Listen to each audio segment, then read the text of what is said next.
नमस्कार प्रिय दर्शकों, आज एक बार आप सभी दर्शकों के समक्ष एक प्रेरणादायक कहानी लेकर के हम हाजिर हुए हैं। दर्शकों, आज की ये कहानी एक नीलकंठ पक्षी की कहानी है।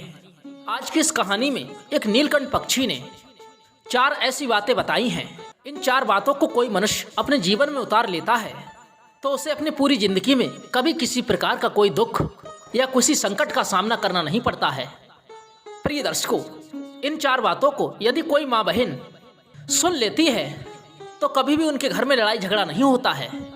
इसके साथ ही साथ दोस्तों, आज की इस कहानी से आप लोगों को यह भी प्राप्त होगा कि आखिर सास और बहू में लड़ाई क्यों होती है, आखिर सास और बहू में लड़ाई होने का कारण क्या होता है। बंधुओं, आज की इस कहानी के लिए आप सभी लोग पूरा अवश्य सुने। आज की इस कहानी को सुनना आपके लिए बेहद लाभकारी सिद्ध होने वाली है। प्रिय दर्शकों, यदि आप हमारे चैनल पर भी पहली बार आए हैं तो कृपया करके हमारे चैनल को सब्सक्राइब जरूर कर लें और बेल आइकन के लिए ऑन कर दें ताकि हमारे आने वाली हर एक नई वीडियो का नोटिफिकेशन आपके लिए सबसे पहले प्राप्त हो सके। और प्रिय दर्शकों, आप उस वीडियो का फायदा उठा सकें और आपसे हो सके तो अपने मित्रगणों और सभी सगे संबंधियों में इस वीडियो के लिए शेयर जरूर कर दें ताकि उन्हें भी इस ज्ञानवर्धक और प्रेरणादायक कहानी का लाभ मिल सके। प्रिय दर्शकों, प्राचीन समय की बात है। एक घने वन में एक नीलकंठ पक्षी का जोड़ा रहा करता था। एक नीलकंठ और उसकी पत्नी दोनों बड़े आनंद के साथ में रहा करते थे। वो नीलकंठ पक्षी का जोड़ा इतना दिखने में सुंदर था कि उन्हें देख करके हर कोई मोहित हो जाया करता था। उन दोनों के जीवन में कभी भी किसी प्रकार का कोई दुख नहीं था। वो नीलकंठ पक्षी अपनी पत्नी के साथ और अपने विवाहित जीवन में बहुत ही प्रसन्न था। उन लोगों के सामने जो भी व्यक्ति लड़ाई झगड़ा करते तो उनको वो नीलकंठ पक्षी का जोड़ा मूर्ख माना करते थे, क्योंकि उन दोनों ने अपने जीवन में कभी भी लड़ाई झगड़ा नहीं किया था। वो नीलकंठ पक्षी और उसकी पत्नी, उन दोनों ने कभी भी ये भी नहीं जाना था कि आखिर ये लड़ाई झगड़ा होता क्या है, क्योंकि वो अपने जीवन के लिए खुशी खुशी व्यतीत कर रहे थे। उनके आसपास यदि कोई व्यक्ति लड़ाई झगड़ा करता हुआ दिखता तो वो नीलकंठ पक्षी और उसकी पत्नी जाया करते और उस लड़ाई झगड़ा करने वाले के लिए समझाते और उनके लड़ाई झगड़े के लिए शांत कर देते और अपनी समझबूझ से उनसे अपनी बातें बोलते और उन्हें समझाते। श्रोता बंधु, ऐसे में उनके जीवन में किसी प्रकार का कोई दुख नहीं था। जब भी नीलकंठ पक्षी के समाज में किसी के भी घर में लड़ाई झगड़ा होता तो वो दोनों पति और पत्नी नीलकंठ पक्षी उनके घर जाया करते और उन्हें समझाते। उनके घर की लड़ाई के लिए वो दोनों शांत करते और उनसे कहते कि देखो, लड़ाई झगड़ा करना अच्छी बात नहीं होती है। और कहा जाता है जिस घर में जो व्यक्ति लड़ाई झगड़ा करता है उन लोगों के घर में हमेशा कलह बना रहता है, और जिस घर में लड़ाई झगड़ा होता है उस घर में कभी भी माता लक्ष्मी अपना स्थायी निवास नहीं बनाती हैं। और ये भी बताते थे कि जिस घर में लड़ाई झगड़ा होता है उस घर में कभी धन की बरकत नहीं होती है। जिस घर में लड़ाई झगड़ा होता है उस घर में कभी भी सुख और समृद्धि नहीं रहती है। दर्शकों, इस प्रकार से वो दोनों पति और पत्नी जिस घर में लड़ाई झगड़ा होता तो उस घर में जाते और इस तरीका से समझाते। प्रिय दर्शकों, नीलकंठ पक्षी के समाज के अलावा भी अगर किसी दूसरे समाज में या फिर दूसरे पशु पक्षियों में भी लड़ाई झगड़े होते थे तो लोग नीलकंठ और नीलकंठ की पत्नी के लिए बुलाने के लिए आते थे और कहते कि हे नीलकंठ जी, आप हमारे साथ में चलिए और 2 फलाने लोगों के साथ में लड़ाई हो रही है, आप उन्हें समझा करके आइए। फिर वो नीलकंठ पक्षी और उसकी पत्नी दोनों ही जाया करते थे और वहां भी समझा करके आते। प्रिय दर्शकों, इस प्रकार से उस ज्ञानी नीलकंठ पक्षी का पूरे जंगल में, उसके पूरे समाज में उसका काफी ज्यादा नाम था, क्योंकि वो नीलकंठ पक्षी और उसकी पत्नी वो दोनों बड़े ही सुलझे स्वभाव में रहा करते थे और उनका पूरी समाज में, पूरी जंगल में उन दोनों के लिए बहुत ही बड़ा ज्ञानी माना जाता था। और जंगल का हर पशु पक्षी और हर व्यक्ति उनकी बातों के लिए माना करता था। प्रिय दर्शकों, एक दिन की बात है। नीलकंठ की जो पत्नी थी वो 4 अंडों के लिए दे देती है, और जब 4 अंडे देती है तो उन 4 अंडों के द्वारा उस नीलकंठ पक्षी को 4 पुत्रों की प्राप्ति होती है। और प्रिय दर्शकों, जैसे ही उस नीलकंठ पक्षी को 4 पुत्रों की प्राप्ति होती है तो वो दोनों नीलकंठ पक्षी और उसकी पत्नी बहुत ही ज्यादा प्रसन्न हो जाते हैं और सोचने लगते हैं कि अब हमारा पूरा परिवार संपन्न हो चुका है, पूरा हो चुका है। अब हमारे घर और परिवार में किसी भी प्रकार की कोई कमी नहीं है। हमारे परिवार में किसी भी प्रकार की कोई कमी नहीं है। भगवान ने हमें हमेशा से लेकर आज तक सुख समृद्धि दी है। हे प्रभु, अब इसके अलावा हमें और कुछ नहीं चाहिए। प्रिय दर्शकों, वो नीलकंठ पक्षी भगवान से कहता है कि हे प्रभु, अब मुझे आपसे और कुछ नहीं चाहिए। बस प्रभु, अब तो एक ही आशा है कि मेरे जो 4 पुत्र हुए हैं, ये चारों पुत्र अच्छी तरीका से रहें, फलें और फूलें और इस जग में हमारा नाम रोशन करें। प्रिय दर्शकों, इस प्रकार से उस नीलकंठ पक्षी के लिए 4 पुत्रों की प्राप्ति हो जाती है। और फिर धीरे धीरे कुछ दिन व्यतीत हो जाते हैं और वो नीलकंठ और उसके चारों बच्चे और उसकी पत्नी इन सब के साथ में बहुत ही खुश था। वो सभी, उनका परिवार अपने घर में बड़े खुशी के साथ में रहा करते थे।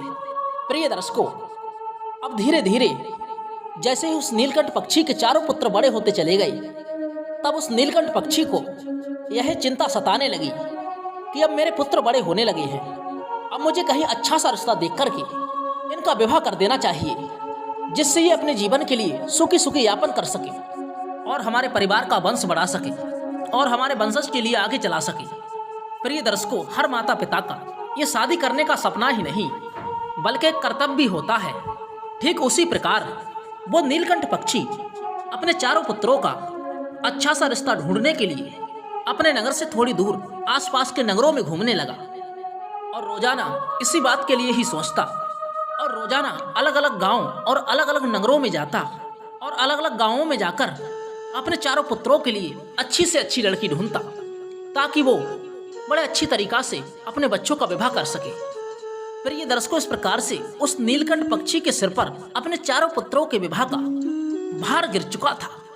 और देखते ही देखते फिर एक दिन उस नीलकंठ पक्षी को अपने चारों पुत्रों के लिए 4 सुंदर लड़कियां मिल जाती हैं और वो नीलकंठ पक्षी अच्छा सा मुहूर्त देख करके अपने चारों पुत्रों का उन चारों लड़कियों के साथ बड़ी हंसी खुशी के साथ में विवाह करवा देता है, शादी रचवा देता है और उन चारों लड़कियों के साथ में विवाह करके उन चारों लड़कियों के लिए अपना पुत्र वधू बना लेता है और अपनी पुत्र वधू बनाने के बाद में अपने घर के लिए ले आता है।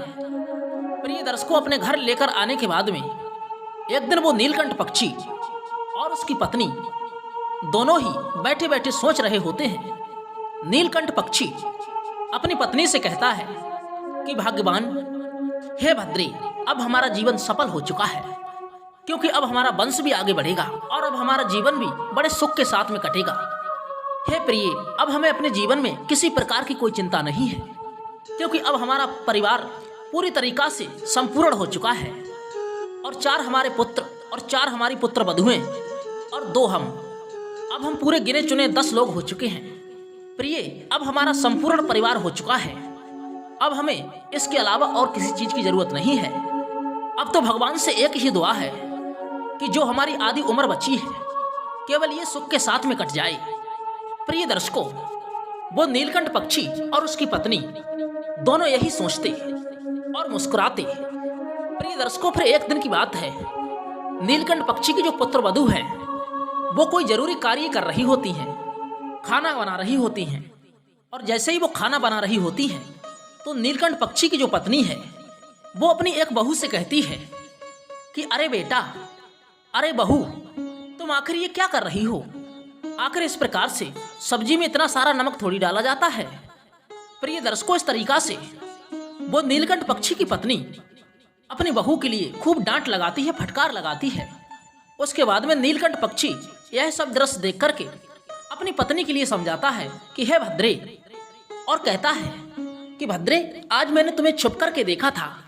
तुम हमारी पुत्र वधू के लिए मात्र एक छोटी सी गलती पर बहुत ज्यादा डांट रही थी, बहुत ज्यादा फटकार रही थी।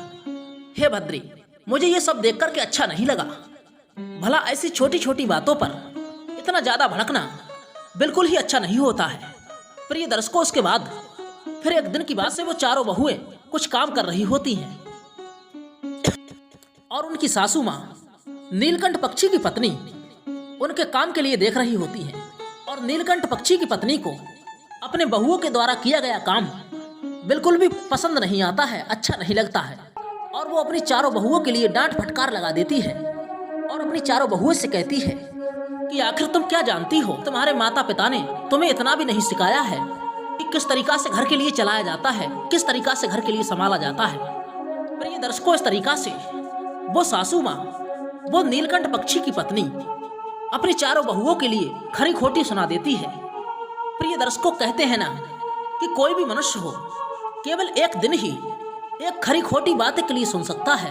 अगर वही खरी खोटी बातें रोजाना उससे कही जाएं, तो उन बातों के लिए कोई भी सहन नहीं कर पाता है।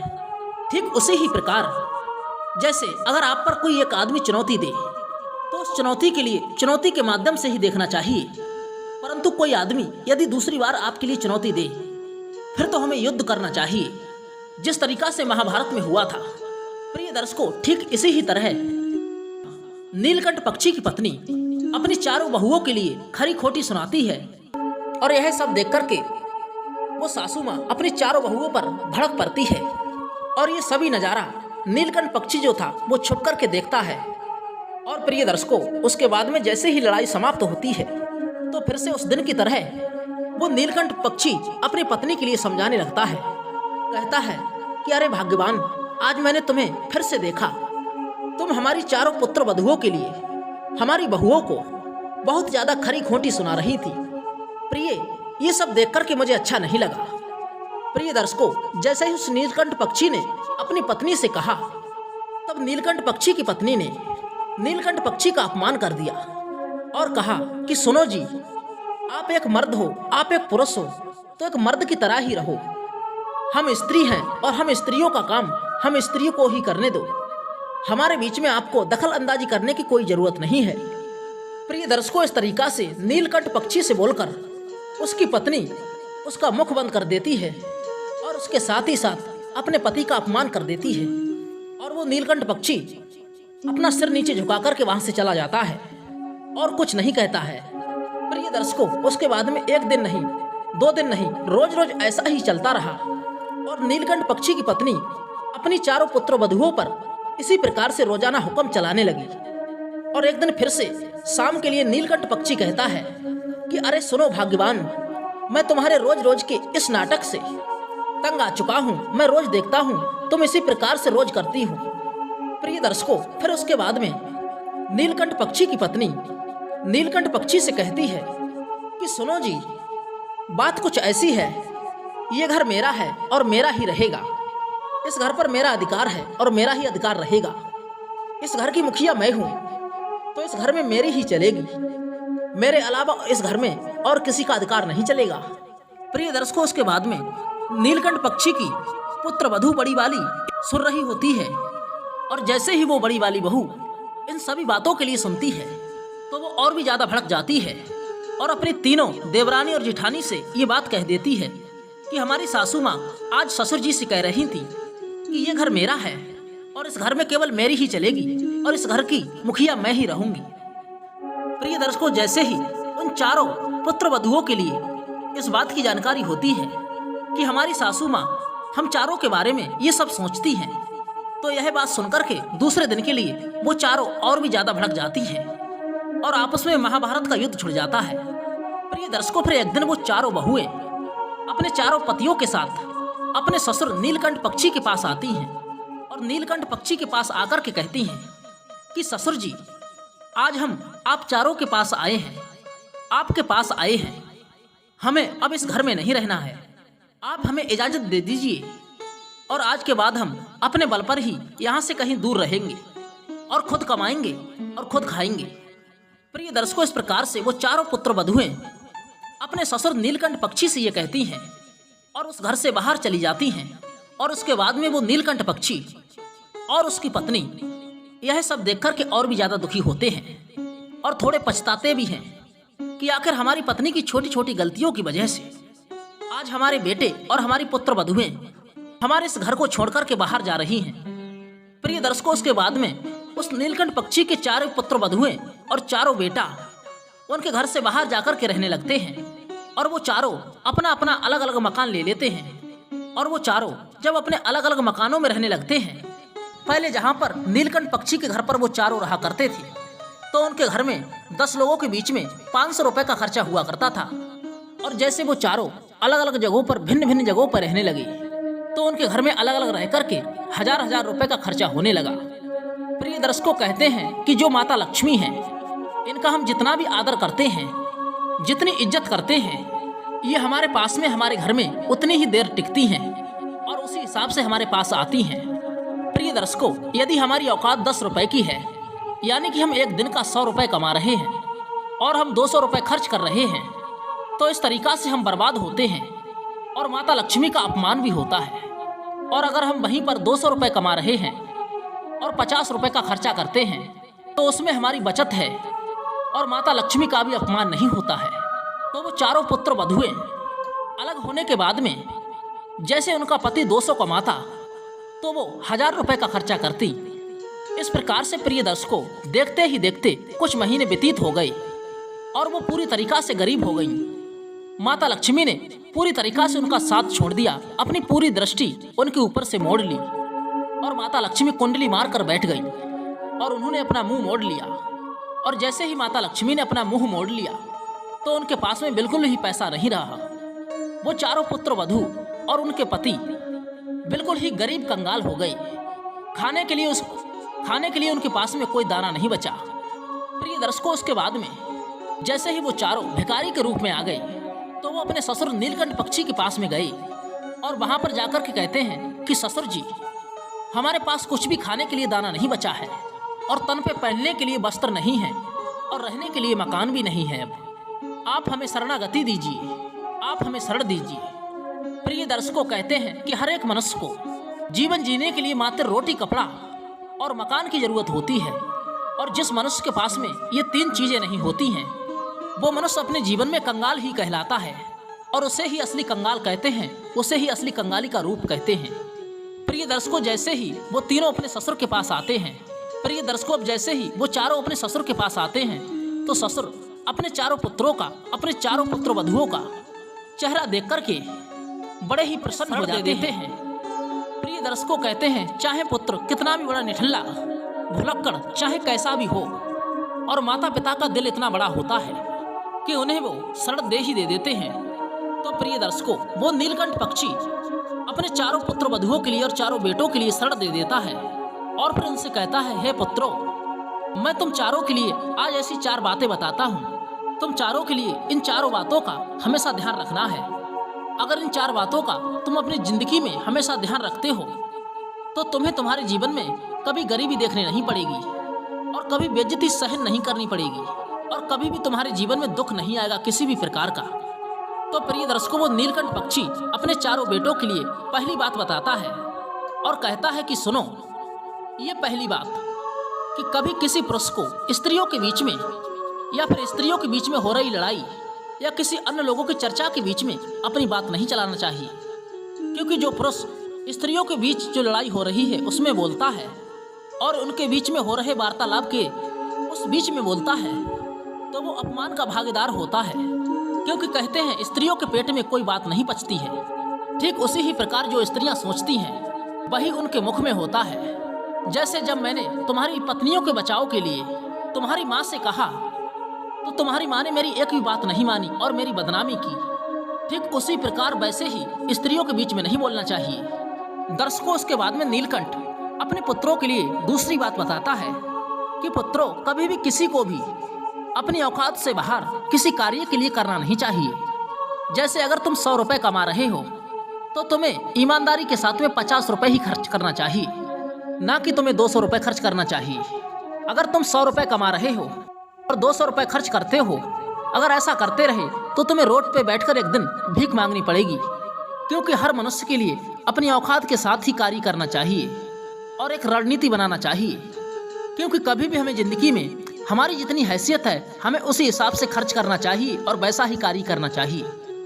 प्रिय दर्शकों, उसके बाद में वो नीलकंठ पक्षी अपने चारों बेटों और चारों पुत्र वधुओं के लिए तीसरी बात बताता है और कहता है कि हे पुत्रों, हमें कभी भी अपनों का साथ नहीं छोड़ना चाहिए।